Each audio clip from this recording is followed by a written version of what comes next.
Ignition sequence starts. 6, 5, 4, 3, 2, 1, 0. Liftoff. We have a liftoff.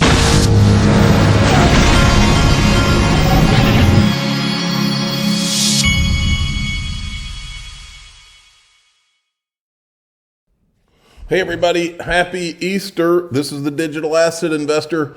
Let's get this thing going. Breaking SushiSwap experiences major security breach as 3.3 million USD stolen. Now I don't know anything about SushiSwap, but I do know that they're showing you a Ledger Nano S promotional commercial right here, who is one of my sponsors. And so the link to that will be in the top of the description. I don't recommend you have anything on any of these exchanges in this environment or anything, or really ever. But the only way to keep your stuff safe is to control your own keys. Now, check this out. Now, this is Ellipal wallet. I've never used it myself, but apparently the Cowboy Crypto, who is the official cowboy of the Digital Asset Investor channel, those titles don't come easily either. He worked very hard for it. So, but he brought this to my attention today. Apparently, he says, hey, Flare community, Ellipal's now telling me I didn't have a Flare trust line for the snapshot on December 2020 when I have the songbird they distributed to me from the same exact snapshot. Numerous people are reporting no Flare showed up in their Ellipal device after update. So he updated the wallet. Then down here, these are other people that are saying all updates done, no Flare, getting ridiculous.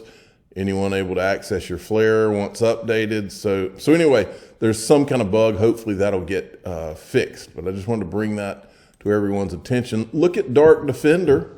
Hi all, XRP had the initial break just before our target, 31 March. Hit the target of 54 cents. XRP has broken the initial resistance. Nobody likes retest, but currently we are in it unless we can break 54 cents. Second significant resistance is $1.42, $1.85. This pattern will continue above $22 in days if we break the final resistance. I expect a strong move towards $1 plus on or before the 23rd of August 23, based on my historical pattern. Anyways, all right. And then he says 6, I believe. Well, I don't know anything about charts, but I do believe. There's no question about that. Then from this, Bank of England is reportedly looking to build a team of as many as 30 people to work on a potential central bank digital currency. Well, I think by the time you're seeing articles like this, that team was already built and has been working for many years. In my opinion, that's what's going on. And then we got, this came out of nowhere. It says crypto bills didn't die last session. Lawmakers plot reintroductions, and they're acting like 2023 we could actually get crypto legislation. But from everything I've seen, that does not appear to be the case. But we'll see. Now here's Rosie Rios. Ripple put this out, was it yesterday? Yep, look at Rosie Rios. I'm Rosie Rios, former Treasurer of the United States and current board member of Ripple. What I like to talk about is really kind of this intersection between government and innovation. Certainly coming from the Bay Area, born and raised in Silicon Valley, I've seen a lot of change over time. And what I love is the conversation is really starting to happen in a constructive way where I think we as a region, we as a country, and perhaps we as a globe could really think about the future of fintech and who the stakeholders are and how we can make this effective for everyone. So when you think about growth, it's not just kind of GDP growth, which of course is a big part of the economy, but it's also where new growth comes from. And that usually comes from, certainly lately, in technology and innovation. So I think the benefit of why business and government should be working together is, again, providing that level of certainty for further expansion, further growth, and certainly more jobs for the economy. So blockchain is here to stay. It's not going anywhere. And so it's not just how to facilitate commerce. There are other applications, whether it's NFTs, whether it's, selling real estate, whether it's, any type of financial ledger that can be recorded for posterity's sake. This is here to stay. And it's important and incumbent upon the government at every level, whether it's local, whether it's state, whether it's national, to really give some thought as to how those applications are going to benefit them and benefit everyone. But I think what's most important is, what are those guardrails? What are those tracks that we can lay down in order to move forward in a way that really blazes the trail for future growth and future opportunities that we don't even know are there yet? What I find interesting is she's been taking pictures of herself at the Biden White House, and I think she said it's her favorite place in the world. Meanwhile, the Biden administration is the one that's suing Ripple and running Operation Choke Point 2.0. I wonder if she ever goes and says, hey, by the way, why don't you guys stop attacking crypto? There's a lot of mysteries in this game to me. Now, this was a good tweet thread. Yesterday, David Schwartz had put out this tweet of these list of most of these things we kind of already knew. I don't even think I went over most of it, but all of this, a list of these things that the XRP community needs to get right. Now, I think that one thing that I've learned from being in the whatever you call it, XRP community, whatever, there's a tendency by many that they want to tamp down any kind of expectations constantly, and there's a tendency to do that. All of my optimism, the optimism that I have for XRP comes directly from the words of the people at Ripple and people around that have built XRP and the people over the years. Because I've seen words, I've seen them say things, and quotes and in video, I have heard things said that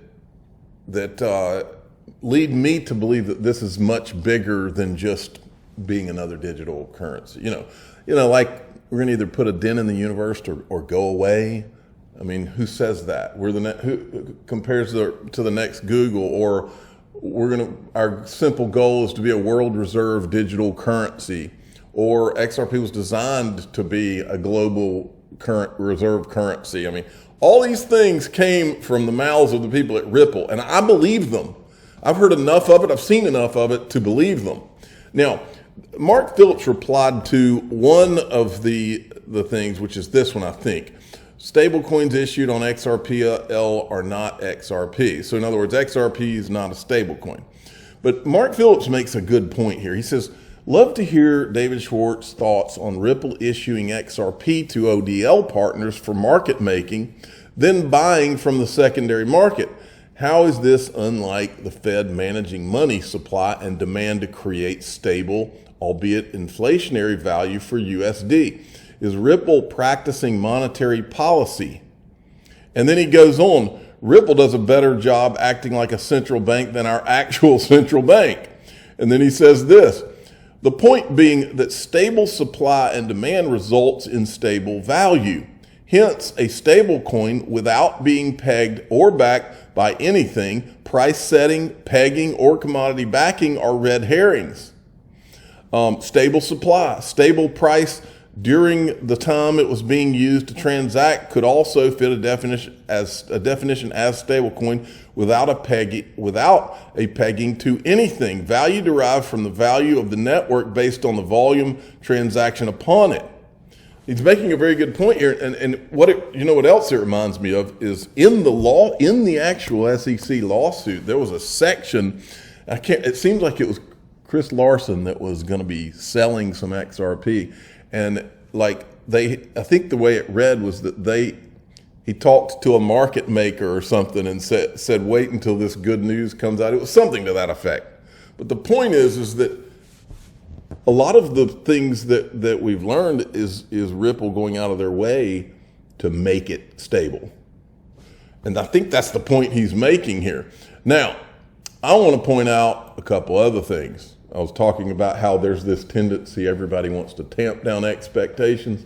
Until somebody takes some of this stuff back, the digital asset investors' expectations will remain high, very high, because I believe XRP is much bigger than just some of the small companies developing. I think it's a much bigger thing. I think it's a geopolitical thing. Always have. That's why I'm here. And I'll show you where I'm getting at with that too. This is what Miguel Valles said. This is from Anders L. Miguel Valles has said that he will have a chocolate when XRP is more liquid than a G10 currency, then get back to work. The 10th is NZD with roughly 2% of total FX trade volume, meaning 2% times 5.3 trillion equals 106 billion daily volume. That's a short-term goal, according to Miguel Valles. He used to run XRP markets. And then there was this one. I'll never forget this one. This is Chris Larson. So I think you have a bifurcation going on. Those big four get stronger. I think some of the smaller currencies, maybe even some of the more of the very small fiat currencies become less relevant, maybe even disappear. A country could have its own fiat, but still use one of the big four. You have lots of like examples. Montenegro, right? Absolutely. But I think then where the digital assets fit in, like things like XRP and Bitcoin and Ethereum, they're kind of in that mid-range. They become, I think, like the Singapore dollar or the Swiss franc. So XRP becomes like the Swiss franc. These are the type of things I've heard over the last 5+ years that have kept me here, that have kept me excited, because I think that it is that kind of big. We've spent 5+ years going through documents, whether it's from World Bank, the UN, the freaking World Economic Forum, IMF. I mean, we've shown you the pictures. We've seen Brad in the room with almost every central banker in the world. Those things don't just happen. So yeah, I have plenty of optimism for high prices. Sorry, you'll have to forgive me. U.S. bank deposits fell by nearly $65 billion last week, 10th straight weekly drop. And then there's this, folks. And as you listen to this, I want you to think about what the narrative has been. The narrative is that here's the U.S. and it just snuck up on us, that the U.S. dollar's being taken down by all these BRICS countries, and this all just snuck up on the United States, and we're all screwed. We don't know what's going to happen. Listen. So we make this assumption that we want things to continue to go on, but when you know you're at the very end of the road, then do you really want it to go on, or do you want a controlled demolition that keeps you in power? Okay, and so I think what we're going to see here is a very localized currency. And yeah, de-dollarization, this is not something that just started.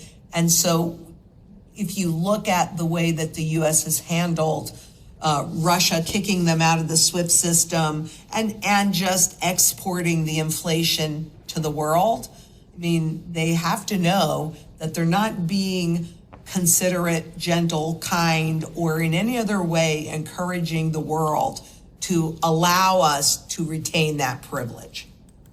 All right, against that backdrop, I'm going back to this.